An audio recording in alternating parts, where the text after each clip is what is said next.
This is Nattering with E with your host, Eric Friedlander. On Saturdays, we listen to Nattering with E because if you're about to hurl from taking a tilt-a-whirl, your ears better be free. What up, world? It's your boy E coming at you from the Nattering with E studios. Just letting you know, if you'd ever like to come on an episode to Natter with E, totally get a hold of me. You can reach us on the Nattering with E Instagram page, my personal Twitter, E_Freeds, or if you just somehow see me on the street or in person and say, hey E, I would love to be on the show, we'll make it work. All right, cool. Hey, how's it going? It's Eric, it's Joe, it's the underscores. We are back. Hockey is right around the corner. Probably today or tomorrow is when the season would start, I would say. So, as always, we're talking about our beloved and begrudging Toronto Maple Leafs. Last year, I was quite jaded about them. Joe was very optimistic. As we enter the season, a lot of changes to the roster, even management. Coaching staff stayed the same. Well, they added a couple guys in coaching. And Joe, are you feeling a little more optimistic or a little more pessimistic? I'll be honest. I haven't given them a whole lot of thought during the off season at this point. We all know that the regular season is almost meaningless at this point as a Leafs fan, because what can they do in the regular season, for the positive anyway, to change any of our minds on what's going to happen in the playoffs? And so thinking about preseason and what that could mean, I mean, no thanks. And in the off season, I kind of made up my mind as to how I was feeling about the team. And then, I'm remembering that we have players like Klingberg and Bertuzzi and Domi on the team now. So, I mean, I think I'm still optimistic, but honestly, you might have to wait until like a week before the playoffs to get a true answer from me at that point. That is fair, and we'll be probably doing this at least bi-weekly. I don't know if weekly. We'll see how our schedules match up for this, but definitely once or twice a month we'll be talking about this team. And are we optimistic? Are we pessimistic? Are they breaking our hearts? Are we finally going to leave the Leafs and go to Seattle? Those will be questions we'll answer this season. So, one thing I wanted to start with is, with Max Domi joining the team, is this something as a Leaf fan you've always wanted since the 90s? Another Domi on the team. It is very nice to see a Domi sweater on the Leafs again. Not just because the last time the Leafs made it, anywhere in the playoffs, there was a Domi on the team. So maybe some good vibes from that. But after having to bear with the whole him going to Montreal thing, and Ty and Max just being like, yeah, we get to be Montreal fans and stuff now. And like, it was all such a ruse. They were just trying to garner some favor with Montreal media and everything there. So now that they can just be openly Leafs fans again, I like that. I'm looking forward to that. Yeah, I agree. I like the feistiness that he brings to the table, and he's got a way more offensive upside than his dad Ty, at least did. What I'm curious about is, do you think he'll make it through the whole season as a Leaf? Because he's played for half the league at this point in his career. Yeah, I mean, he's gonna get, I think, every opportunity here. The winger positions and everything with the Leafs have been so sparse, and I mean, we've had a bunch of experiments as things go, but particularly with, and I'm sure we'll get to more of this, but with Nylander apparently auditioning or officially moving to a center position at this point, that's one more, winger slot that's opening up when you look at it that way. So, man, he's going to have every opportunity to succeed, whether it's, on the wing with Matthews and Marner or with Willie and whoever, Nyes. I don't know who's going to end up in these winger spots there. Bertuzzi, is he going to play up in the lineup? Like, where's that going to be positioned as well? Yeah, it's going to be his to lose, that's for sure. What I really want to see out of him, though, is the riding the stick celebration after a goal. That'll be the one I'm looking forward to the most. So Yeah, absolutely. I agree with you that it's going to be so up and down, and that celebration is a classic. But I feel like with what they did with the roster is just they wanted to see how many guys could basically move around and play with those core four guys. I think it's interesting too that as you touched on, Nylander is going to move to center this year. He finally gets his own line, which I'm looking forward to. I've wanted him away from Tavares for so long. I know that all those guys make way too much money, but I'd almost prefer that like all four of the big guys were all centers, so that you'd have like Matthews gets his own line, Marner gets his own line, Nylander gets his own line, and Tavares gets his own line. But you're not going to put Tavares on the fourth line at this point, anyways, unless he's on the wing. So I mean, what did you think of? So Kyle Dubas end of the year. Just a quick recap. End of the year, Leafs go out disappointingly in 5 games to the Panthers. You can listen on the Nattering with E network to our previous underscore episode, which I think came out in July, where we reminisced about how bad the season went, or in Joe's case, how optimistic season went. And so Kyle Dubas comes out after they get thumped by the Panthers and says, I'm open to all changes, and it was a really tough year, and I don't know if I love being a Leaf GM, but I don't know if I'm fully here. And then a day later, Brendan Shanahan fires him. And then we get Brad Treliving as our GM, the guy from Calgary who got booted because he couldn't do anything in Calgary. So he seems to come from like that Brian Burke mold or Randy Carlyle mold of we need a little bit more truculence, because truculence is what's going to get us over the hump. And so he goes out, signs Ryan Reeves, Max Domi, Tyler Bertuzzi, and then randomly John Klingberg. That one I didn't really understand with his model that he was sort of building. Like he was going like tough guy, feisty, guys who will fight. We'll get rid of Bunting and replace him with basically Bertuzzi and Domi, and then we'll go out and we'll get John Klingberg. It's like, pardon me. So, Joe, what did you think of those moves? What did you think of Dubas leaving? And do you think the Leafs should have brought back our man, Phil Kessel? I'll start with the last one first. Absolutely. Talking about needing wingers, I think having Kessel around just for the entertainment factor. I know we've talked in the past about how Marner's kind of been the team puppy dog in the past and everything, like that joyful spirit. Phil would be kind of like the team cat, if you will. He just kind of be there doing his own thing, but people still like him anyways. Maybe not the media so much, but feel like his teammates, other than him and Malkin getting into it in Pittsburgh, have always gotten along pretty well. As far as Treliving coming in and Dubas going and everything, I don't mind that adjustment. It all really comes down to Shanahan at the top anyway. So it's never going to be too big of a departure as long as Shanahan's still there. And I mean, if nothing else, this season we get to see how Dubas handles another Nylander RFA negotiation with Alex in Pittsburgh this year.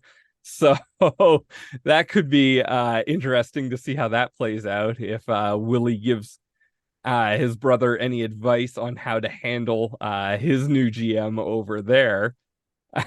So I'll look forward to tracking on that as kind of a bit of a side quest here on the season as it goes along.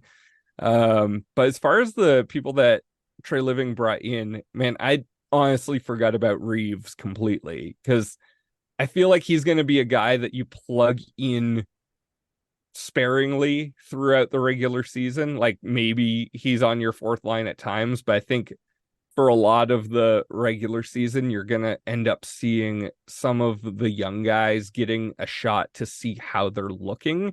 And Reeves will probably be the one that, rotates in and out as they want to give other guys looks to see how it looks. But where he should be valuable in theory is in the playoffs come that time when more is allowed, or at least is allowed to happen. Maybe not officially, but we all know how the refs generally call the playoffs anyway. So feel like at that point when you're really only rolling 3 lines to begin with and then just need some minute eaters who can make life kind of painful for the other team, that Reeves will probably find a spot at that point there. And if Keefe kind of falls into that 7D sort of situation, it might even be more prevalent there during the playoffs if he's got an extra defenseman in to keep them fresh and kind of rotating and stuff, that we see 3 big lines, like you were saying, Matthews centering one, Tavares centering one, and Willie centering one, and then Marner obviously on the wing of one of them, but then fill it out with, your 5 other best wingers and forget about the depth. So if you're auditioning a bunch of guys through the regular season, take the best of them and not need, one extra that probably doesn't add a whole lot, and let that fill in with the defenseman, particularly when you sign a guy like Klingberg, who it's like, didn't we already have Riley for, all the offense on the back end as far as that goes?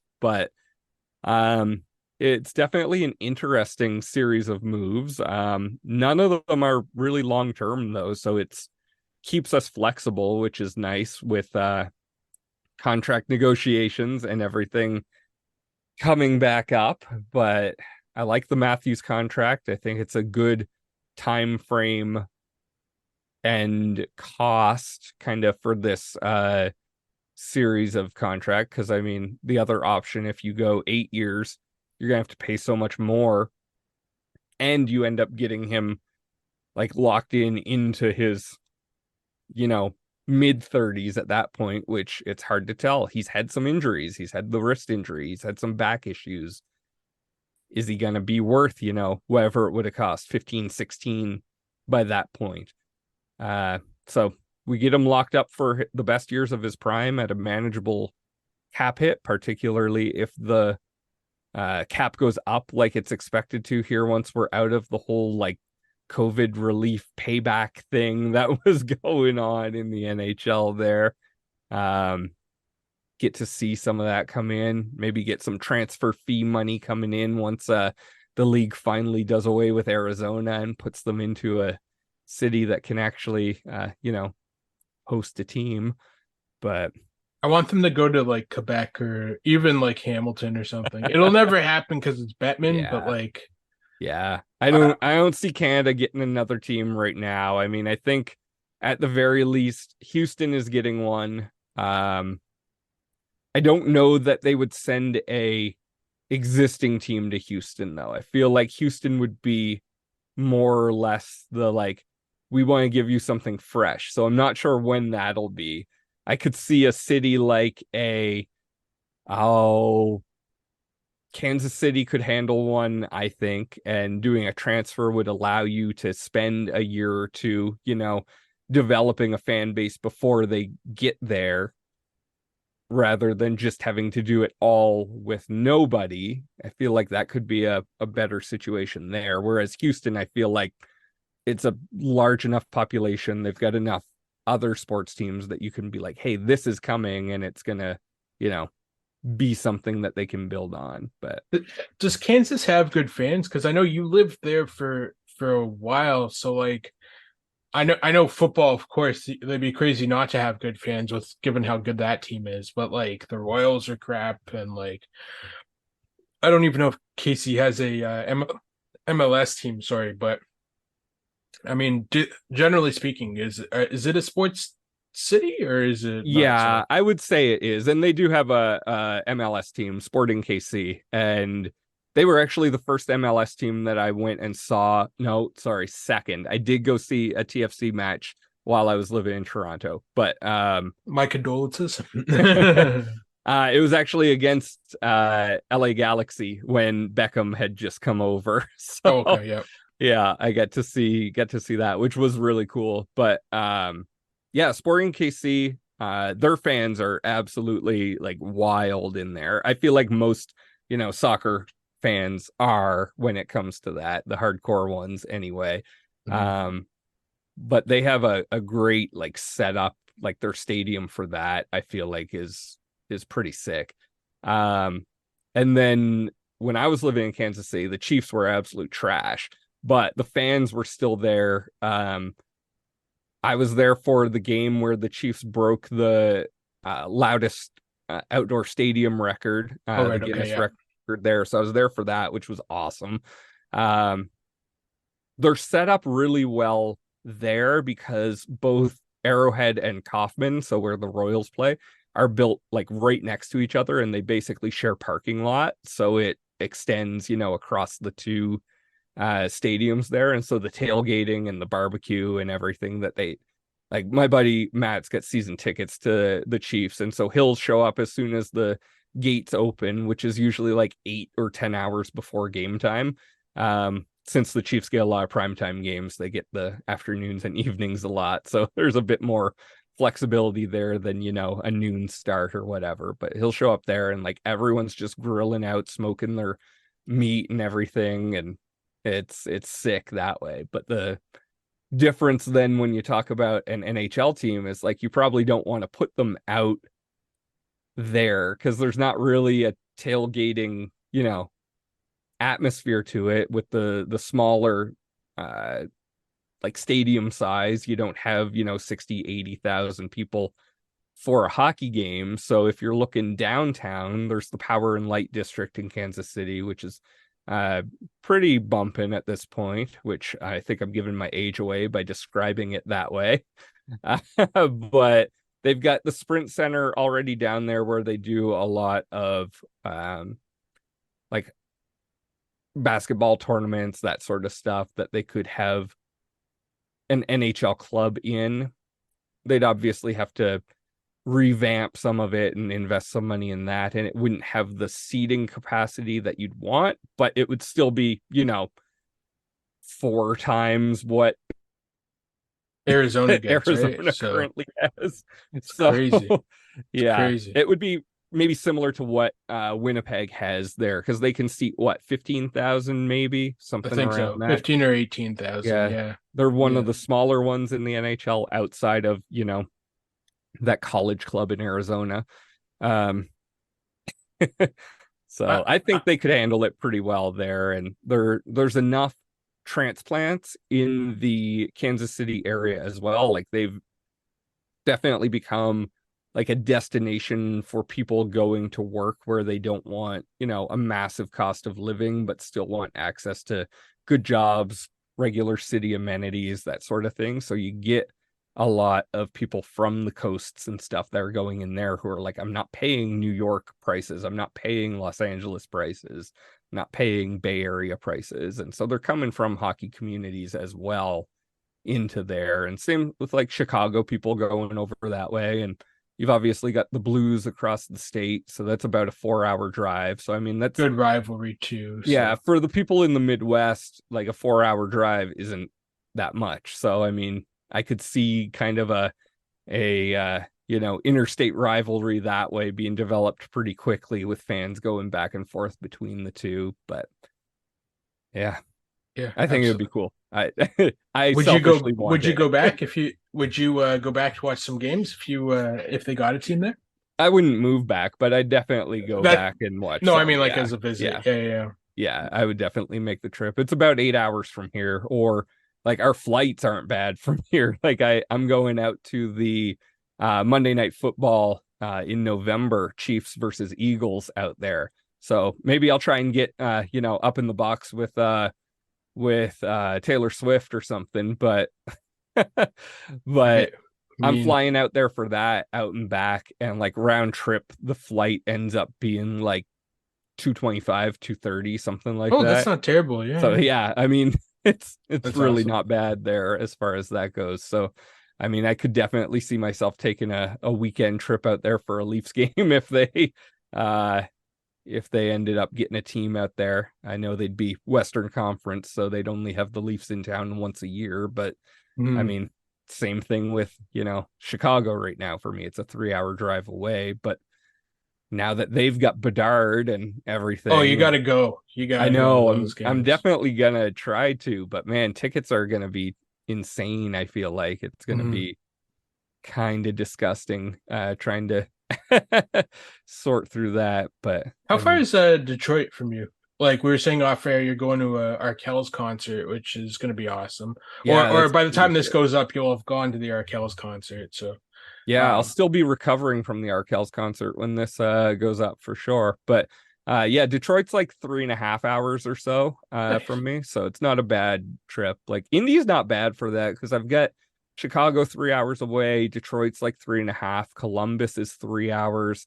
If we're talking baseball or football, Cincinnati is an hour and a half from me. Um, a little bit farther south, Nashville's like 4.5 or 5 hours. So I mean, Nice. everything's within a decent drive that way. St. Louis is 4 hours. Trying to think of off the top of my head what else is, within a reasonable driving distance as far as that goes. But yeah, there's options that way. I'm actually working on putting together like a spreadsheet for myself that has, hey, let me load in this season's schedules from all the sports and have it tell me like distance from me as That's far as awesome. that We goes, should so meet that up. I can be like, oh, which dates do I have that I could make it somewhere?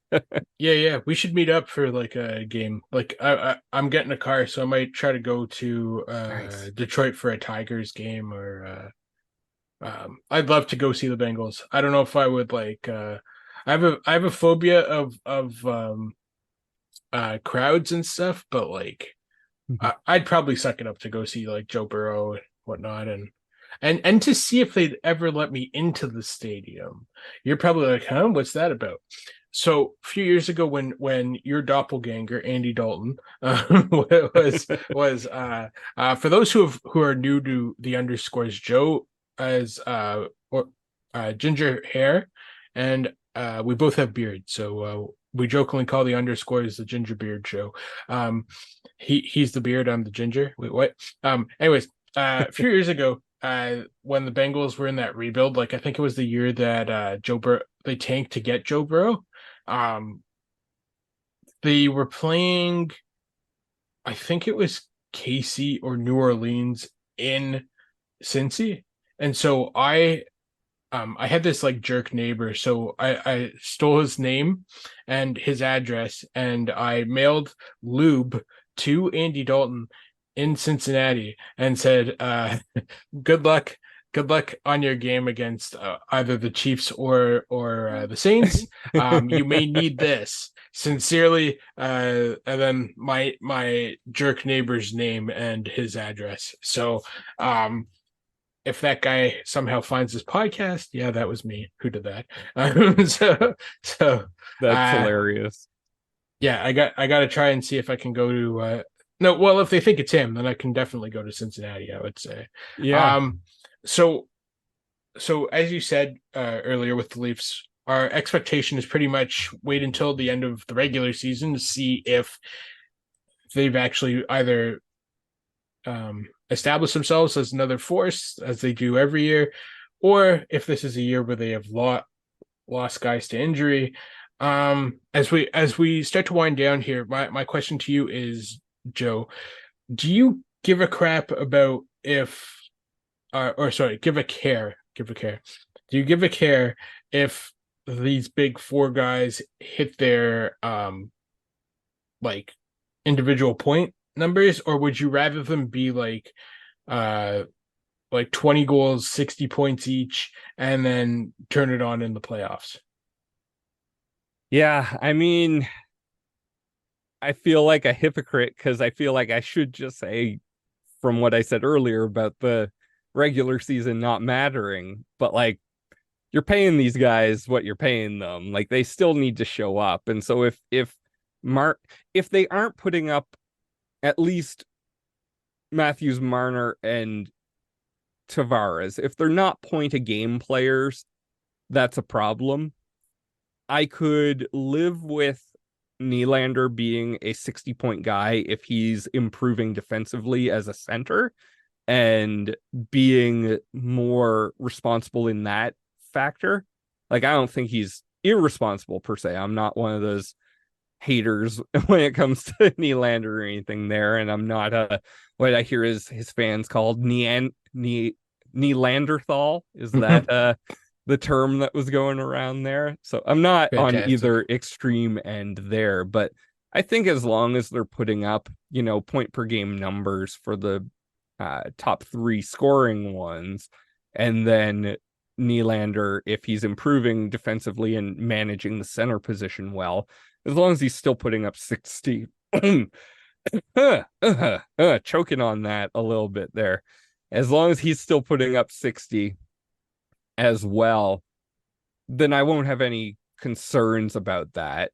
But that being said, I am a little bit of a hypocrite because even though the regular season doesn't really matter, I want to see them succeeding to at least give me some hope of, hey, surely they can carry this over into the postseason versus having to look at the entirety of the regular season and go, man, I hope they can do what they haven't been able to. That feels a little more daunting as far as that goes. But yeah, I mean, we'll see, right? Yeah, I talk about this every time we talk, that how it bothers me that they can put up like 80 to 100 points each during the regular season, but as soon as it's like I'm pretty sure you don't get paid during the playoffs. It's all bonus money, if I'm not mistaken. And so um it seems like as soon as the paychecks stop coming in, they're just like, yes, we want to win. We're all about the winning. But then why aren't you scoring 80 goals? And what, like, how come?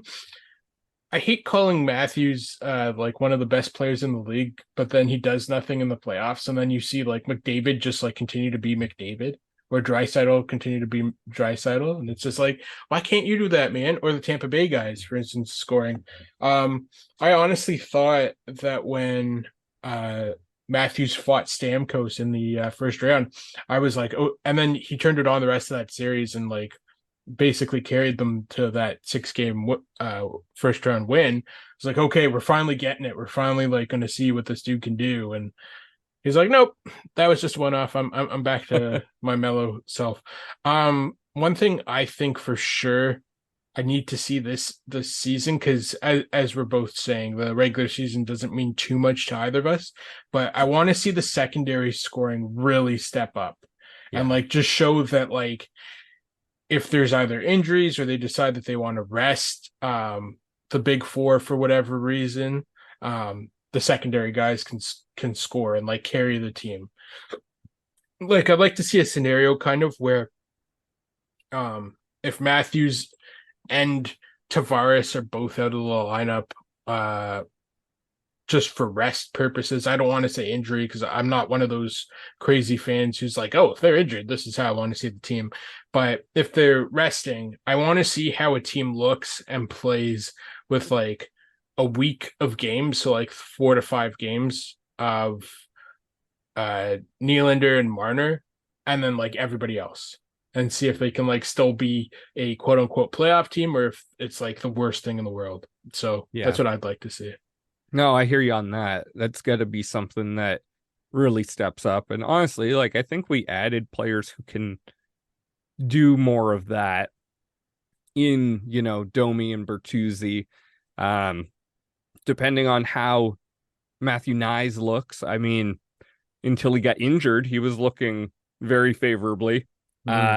at the end of last year into the playoffs there, but I think that changes things a lot because he kind of was their like high-end winger outside of the big four players there, and losing him I think hurt more than it should have. So hopefully adding some guys like Bertuzzi and Domi help that.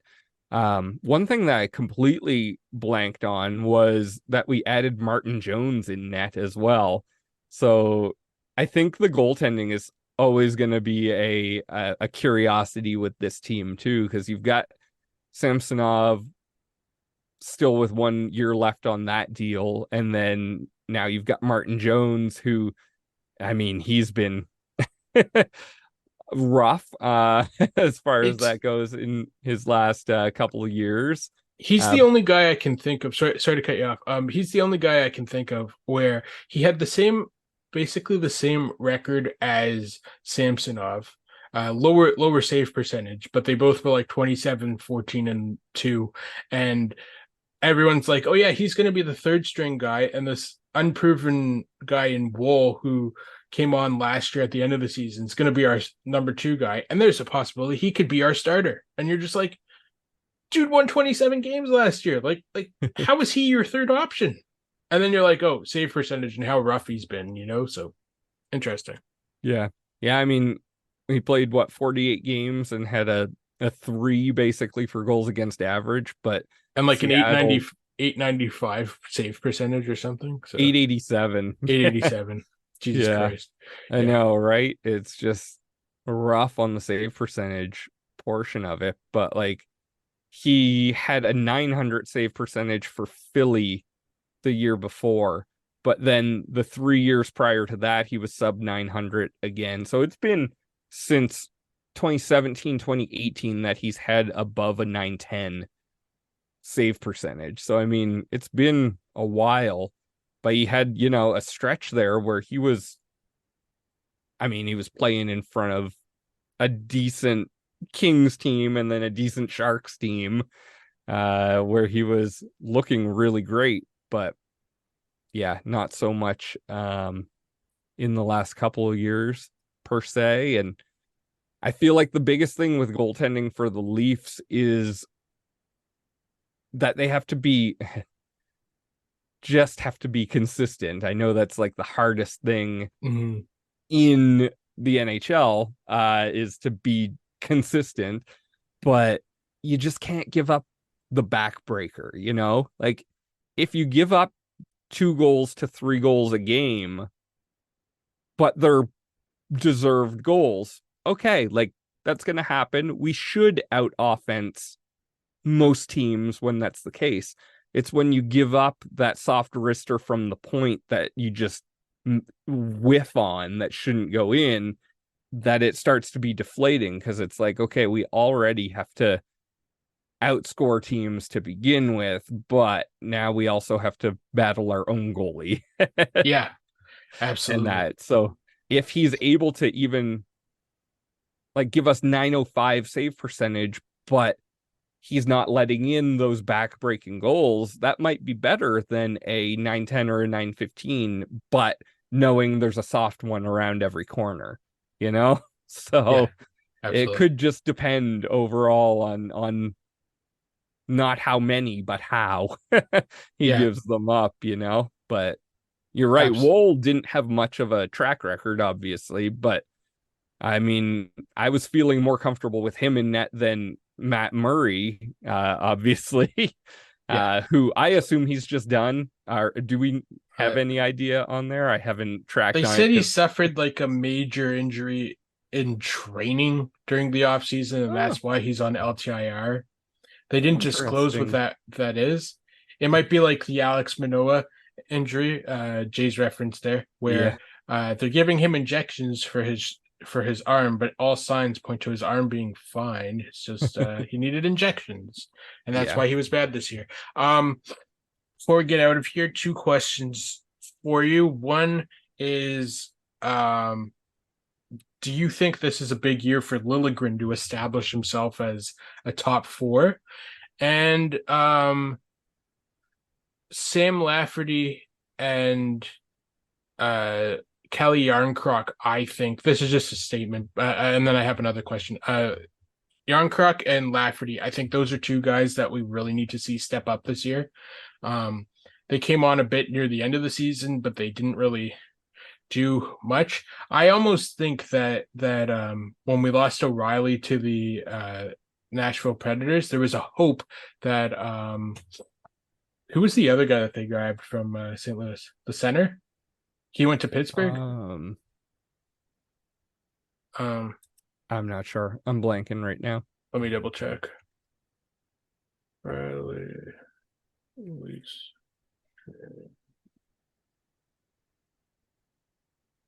Noel Acciari. Oh, Acciari. Yeah. I think that was the guy they wanted to keep, and then Forgot they were about like, him if altogether. they're like, yeah, we want to keep that dude, but now we have Sam Lafferty, so let's push Sam Lafferty. And I'm just like, I don't know, man. But anyways, back to, and then my question, this is more an off-air thing, but I want to know while we're on air, because we both love video games. What are you playing lately? I'll start with that one first. The thing I'm playing lately is this thing called a Master's of Science in Data Analytics. So that's been taking up my video game time, and I'm hoping that I can get enough ahead that once NHL 24 drops, I can, spend some time binging that a little bit there. But mostly, other than that, I'll play just like mobile games, Clash of Clans, Clash Royale, that sort of stuff on the go. And then obviously not video game, but still mobile game kind of thing. Any of the word games or the like. So your Wordles and your Square Words and your Squaredles and your whatever like that. I got way too many of them that I do every morning just to, wait for the Adderall to kick in. How's D&D going? Oh, it's good. We are well into the second campaign right now. More of the episodes should be dropping here in the upcoming weeks. We got 3 episodes out right now and a trailer on campaign 2, as far as that goes, and is more's just about ready to drop here probably the next couple weeks in a row, I would expect, once this is out fully. So shameless plug, you can find that at Fledglings RPG, anywhere that good podcasts are sold. Thank you, Matt Cause, for a reference like that. I miss Mako and Cause so much. Oh my god. No, I know. I've honestly been slacking on listening to podcasts in general, just with everything going on. Like my current job, a lot of my other jobs, I could listen to stuff and get it done. This one, I actually need to, pay full attention sort of thing. Yeah. So there's been less of that while at work. But man, hopefully here as I finish up, some of that schooling out of the way, get some more space back in my life. That way some of those things will start coming back in as well. But on the hockey question, Lafferty, Yarncroc. I think we need Yarncroc to be good because we've still got him for 2 more years after this season. If Lafferty isn't, well, his contract's variable right now, and he's gone after this season, if that's the case. So, it would be nice if he works out, but if he doesn't, it's another one of those, okay, let's just move on sort of situations.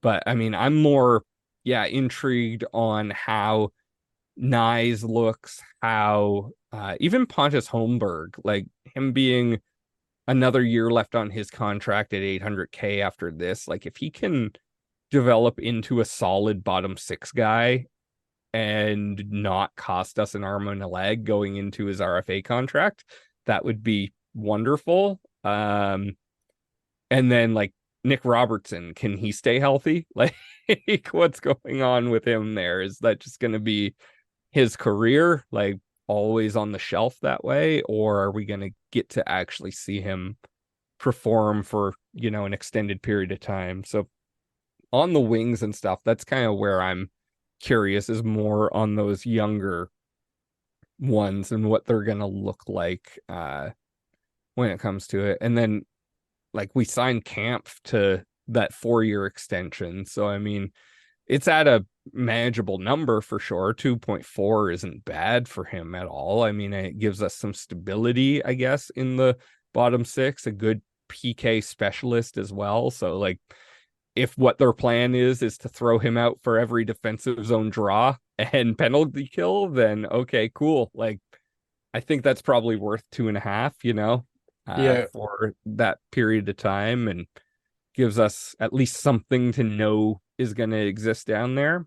And then, yeah, Liljegren, like you said, I think he does need to, take a step as far as that goes, because right now, no one's really filling that role. Like, I can't see us having Riley and Klingberg on the same line, right? Like, that Yeah. just doesn't feel like you're going to do that unless, man, you need some offense bad. Like, that feels like a pairing that won't be an everyday sort of thing. So, I mean, if Klingberg's going to be on the right, he's either going to be, on the first line or the second line. I can't see him getting bumped down to third line. So, does Liljegren outplay McCabe and or Brody? I mean, I think by the end of last year, he was outplaying Brody in my eyes anyway. Jake Yeah. McCabe, I mean, he's a different player for sure than Liljegren, but I could see probably a Riley Liljegren pairing if Liljegren can take that step to really anchor it down defensively while still maintaining those like bursts of offense.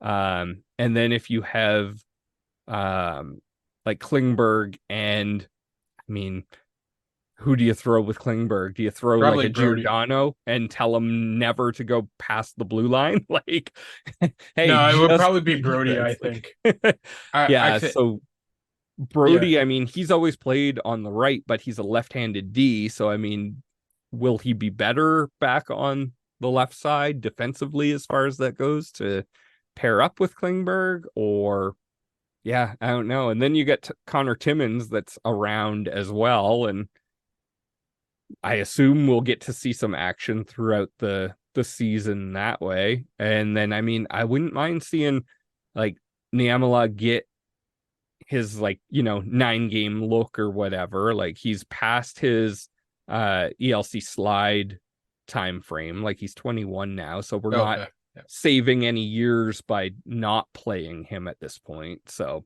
he's waivers exempt, so he can go up and down and not worry about it. So I guess, yeah, not even a 10-game look, because there's no slide left. We've been past that, I guess. But I mean, he seems to be another one that's kind of in that vein of, well, Liljegren had won defenseman of the year, was it? Or was that Sandin? One of them had won it at the Worlds or whatever, and then I think it was Niemela Liljegren. did.